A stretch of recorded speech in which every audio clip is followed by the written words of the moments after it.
হরে Krishna. 9 November 2023 বৃহস্পতিবার, রমা একাদশী ব্রত।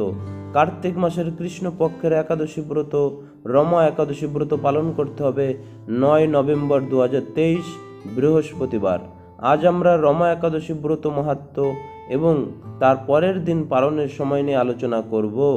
যে সকল স্থানে 8 নভেম্বর ব্রত পালন করতে হবে সেই স্থানগুলি হলো Portugal, London, Ireland, America, Canada, Mexico, Brazil, Argentina, Chile, Peru এবং কলম্বিয়া। এছাড়া পৃথিবীর সমস্ত দেশে এই রমা একাদশী ব্রত পালন করতে হবে 9 নভেম্বর 2023 বৃহস্পতিবার। তাই ভারত এবং বাংলাদেশে এই ব্রত পালন করবেন 9 নভেম্বর বৃহস্পতিবার। ভগবানের সন্তুষ্টি বিধানের জন্য, নিজের পরিবারের কল্যাণের জন্য এবং নিজের আধ্যাত্মিক কল্যাণের জন্য আপনারা এই ব্রত অবশ্যই পালন করবেন। একাদশীর দিন, একাদশীর আগের দিন এবং পরের দিন, এই 3 দিন আপনারা সকল প্রকার আমিষ বর্জন করবেন। জুয়া খেলা, মদ খাওয়া, নানা প্রকার নেশা করা বর্জন করবেন। চা পান, বিড়ি, সিগারেট ইত্যাদি বর্জন করবেন। মিথ্যাচার, পরনিন্দা, পরচর্চা ইত্যাদি বর্জন করবেন। একাদশীর আগের দিন ভগবানের চরণে তুলসীপত্র নিবেদন করে একাদশীর সংকল্প মন্ত্র উচ্চারণ করে একাদশীর ব্রত পালনের সংকল্প করবেন। একাদশীর আগের দিন রাত্রি 11টা থেকে 11:30টার মধ্যে অন্ন, রুটি, ভাত ইত্যাদি খেয়ে নেবেন এবং দাঁত মেজে নেবেন। একাদশীর দিন দাঁত মাজবেন না। একাদশীর দিন সকল পঞ্চ রবিশস্য বর্জন করবেন। যারা নির্জলা থাকতে পারবেন তারা অবশ্যই নির্জলা একাদশী ব্রত পালন করবেন, কারণ নির্জলা একাদশী কিন্তু সর্বোত্তম। যারা নির্জলা থাকতে পারবেন না তারা পঞ্চরবিশস্য বর্জন করে ফল, জল, বাদাম, কাঠবাদাম, দুধ, আলু সেদ্ধ, মিষ্টি আলু সেদ্ধ, বাদাম সিদ্ধ এবং বিভিন্ন প্রকার সবজি রান্না করে খেতে পারেন। একাদশীর দিন ব্রাহ্ম মুহূর্তে ঘুম থেকে উঠবেন। যারা ব্রাহ্ম মুহূর্তে উঠতে পারবেন না তারা যত সকালে পারেন তত সকালে ঘুম থেকে উঠবেন। সকালে উঠে সকালে স্নান করবেন, ভগবানের পুজো করবেন, ভগবানের চরণে তুলসীপত্র অর্পণ করবেন, গীতা পাঠ করবেন, অন্য দিনের তুলনায় বেশি করে হরিনাম জপ করবেন এবং এই যে রমা একাদশী ব্রত মাহাত্ম্য, সেই রমা একাদশী ব্রত মাহাত্ম্যটি অবশ্যই পাঠ করবেন এবং এই রমা একাদশী ব্রতের পালন করবেন আপনারা তার পরের দিন 10 নভেম্বর শুক্রবার। যারা বাংলাদেশে রয়েছেন তারা পালন করবেন সকাল 6:17 থেকে 9:45-এর মধ্যে এবং যারা পশ্চিমবঙ্গে রয়েছেন তারা পালন করবেন সকাল 5:52 থেকে 9:31-এর মধ্যে। এছাড়া অন্যান্য স্থানে যারা রয়েছেন তারা মোটামুটিভাবে 8টা থেকে 9টার মধ্যে পালন করবেন। পালনের দিন সকালবেলা ঘুম থেকে উঠে ভগবানকে বিভিন্ন পঞ্চরবি শস্য দিয়ে ভোগ অর্পণ করবেন। তারপর নির্দিষ্ট টাইমে সেই ভোগের প্রসাদ খেয়ে পারণের মন্ত্র উচ্চারণ করে পালন করবেন। এইভাবে আপনারা প্রতিটি একাদশী ব্রত পালন করতে পারবেন। এবার আমি এই রমা একাদশী ব্রত মাহাত্ম্য পাঠ করব, আপনারা মন দিয়ে শ্রবণ করবেন। এক সময় যুধিষ্ঠির মহারাজ শ্রীকৃষ্ণকে বললেন, হে জনার্দন, কার্তিক মাসের কৃষ্ণপক্ষের একাদশীর নাম ও মাহাত্ম্য কৃপা করে আমায় বলুন। শ্রীকৃষ্ণ বললেন, হে রাজন, মহাপাপ দূরকারী এই একাদশী রমা নামে বিখ্যাত। আমি এখন এর মাহাত্ম্য বর্ণনা করছি, আপনি মনোযোগ সহকারে শ্রবণ করুন। পুরাকালে মুচুকুন্দ নামে একজন সুপ্রসিদ্ধ রাজা ছিলেন। দেবরাজ ইন্দ্র, যম, বরুণ ও ধনপতি কুবেরের সাথে তার বন্ধুত্ব ছিল। ভক্ত শ্রেষ্ঠ বিভীষণের সাথেও তার অত্যন্ত সদ্ভাব ছিল। তিনি ছিলেন বিষ্ণু ভক্ত ও সত্য প্রতিজ্ঞ। এইরূপে তিনি ধর্ম অনুসারে রাজ্য শাসন করতেন। চন্দ্রভাগা নামে তার একটি কন্যা ছিল। চন্দ্রসেনের পুত্র শোভনের সাথে তার বিবাহ হয়েছিল। শোভন একসময় শ্বশুর বাড়িতে এসেছিল। দৈবক্রমে সেই দিন ছিল একাদশী তিথি। স্বামীকে দেখে পতি পরায়ণা চন্দ্রভাগা মনে মনে চিন্তা করতে লাগলো, হে ভগবান, আমার স্বামী অত্যন্ত দুর্বল, তিনি ক্ষুধা সহ্য করতে পারেন না। এখানে আমার পিতার শাসন খুবই কঠোর। দশমীর দিন তিনি নাগরা বাজিয়ে ঘোষণা করে দিয়েছেন যে একাদশী দিনে আহার নিষিদ্ধ। আমি এখন কি করি? রাজার নিষেধাজ্ঞা শুনে শোভন তার প্রিয়তমা পত্নীকে বলল, হে প্রিয়ে, এখন আমার কি কর্তব্য তা আমাকে বলো। উত্তরে রাজকন্যা বলল, হে স্বামী, আজ এই গৃহে এমনকি রাজ্য মধ্যে কেউই আহার করবে না। মানুষের কথা তো দূরে থাকুক, পশুরা পর্যন্ত অন্ন জল মাত্র গ্রহণ করবে না।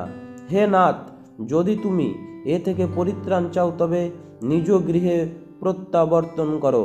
এখানে আহার করলে তুমি সকলের নিন্দা ভাজন হবে এবং আমার পিতাও ক্রুদ্ধ হবেন। এখন বিশেষভাবে বিচার করে যা ভালো হয় তুমি তাই করো। সাধ্বী স্ত্রীর এই কথা শুনে শোভন বলল, হে প্রিয়ে, তুমি ঠিকই বলেছ, কিন্তু আমি গৃহে যাব না, এখানে থেকে একাদশী ব্রত পালন করব। ভাগ্যে যা লেখা আছে তা অবশ্যই ঘটবে। এইভাবে শোভন ব্রত পালনে বদ্ধপরিকর হলেন। সমস্ত দিন অতিক্রান্ত হয়ে রাত্রি শুরু হলো। বৈষ্ণবদের কাছে সেই রাত্রি সত্যি আনন্দকর, কিন্তু শোভনের পক্ষে তা ছিল বড়ই দুঃখদায়ক। কেননা ক্ষুধা তৃষ্ণায় সে ক্রমে দুর্বল হয়ে পড়ল। এইভাবে রাত্রি অতিবাহিত হলে সূর্যোদয়কালে তার মৃত্যু হলো। রাজা মুচুকুন্দ সাড়ম্বরে তার সব দাহ কার্য সুসম্পন্ন করলেন। চন্দ্রভাগা স্বামীর অন্ত্যেষ্টিক্রিয়া সমাপ্ত করে পিতার আদেশে পিতৃগৃহেই বাস করতে লাগল। কালক্রমে রমাব্রত প্রভাবে শোভন মন্দ রাচল শিখরে অনুপম সৌন্দর্য বিশিষ্ট এক রমণীয় দেবপুরী প্রাপ্ত হলেন। এক সময় মুচুকুন্দপুরের সোমশর্মা নামে এক ব্রাহ্মণ তীর্থ ভ্রমণ করতে করতে সেখানে উপস্থিত হলেন। সেখানে রত্নমণ্ডিত বিচিত্র স্ফটিক খচিত সিংহাসনে রত্নালঙ্কারে ভূষিত রাজা শোভনকে তিনি দেখতে পেলেন। গন্ধর্ব ও অপ্সরাগণ দ্বারা নানা উপচারে সেখানে তিনি পূজিত হচ্ছিলেন। রাজা মুচুকুন্দের জামাতা রূপে ব্রাহ্মণ তাকে চিনতে পেরে তার কাছে গেলেন। শোভনও সেই ব্রাহ্মণকে দেখে আসন থেকে উঠে এসে তার চরণ বন্দনা করলেন। শ্বশুর মুচুকুন্দ ও স্ত্রী চন্দ্রভাগা সহ নগরবাসী সকলের কুশল বার্তা জিজ্ঞাসা করলেন। ব্রাহ্মণ সকলের কুশল সংবাদ জানালেন। জিজ্ঞাসা করলেন, এমন বিচিত্র মনোরম স্থান কেউ কখনো দেখেনি, আপনি কিভাবে এ স্থান প্রাপ্ত হলেন তার সবিস্তারে আমার কাছে বর্ণনা করুন। শোভন বললেন যে কার্তিক মাসের কৃষ্ণপক্ষের রমা একাদশী সর্বব্রতের মধ্যে শ্রেষ্ঠ। আমি তা শ্রদ্ধারহিতভাবে পালন করলেও তার আশ্চর্যজনক এই ফল লাভ করেছি। আপনি কৃপা করে চন্দ্রভাগাকে সমস্ত ঘটনা জানাবেন। সোম শর্মা মুচুকুন্দপুরে ফিরে এসে চন্দ্রভাগার কাছে সমস্ত ঘটনার কথা জানালেন। ব্রাহ্মণের কথা শুনে অত্যন্ত আনন্দিত চন্দ্রভাগা বললেন, হে ব্রাহ্মণ, আপনার কথা আমার কাছে স্বপ্ন বলে মনে হচ্ছে। তখন সোম শর্মা বললেন, হে পুত্রী, সেখানে তোমার স্বামীকে আমি স্বয়ং স্বচক্ষে দেখেছি। অগ্নিদেবের মতো দীপ্তিমান তার নগরও দর্শন করেছি, কিন্তু তার নগর স্থির নয়।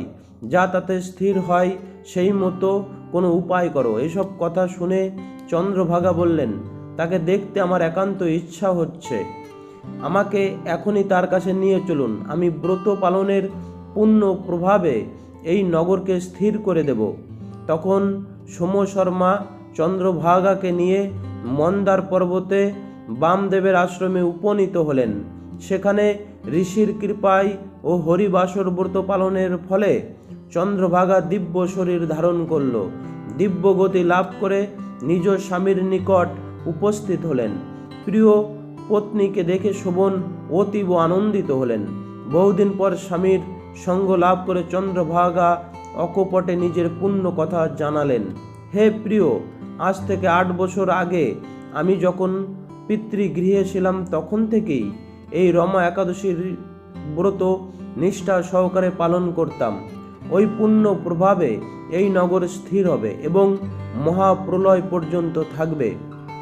হে মহারাজ, মন্দারাচল পর্বতের শিখরে শোভন স্ত্রী চন্দ্রভাগা সহ দিব্য সুখ ভোগ করতে লাগলেন।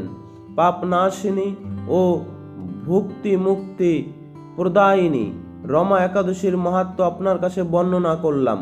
যিনি এই একাদশী ব্রত শ্রবণ করবেন তিনি সর্বপাপ মুক্ত হয়ে বিষ্ণু লোকে পূজিত হবেন। তাহলে আপনারা এই রমা একাদশী ব্রত মাহাত্ম্য শ্রবণ করলেন। আপনারা এই রমা একাদশী ব্রত পালন করবেন এবং নিজেরা করবেন, পাড়া প্রতিবেশী বন্ধু বান্ধব সবাইকে পালন করার জন্য উৎসাহিত করবেন। ভালো থাকবেন, সুস্থ থাকবেন। হরে কৃষ্ণ।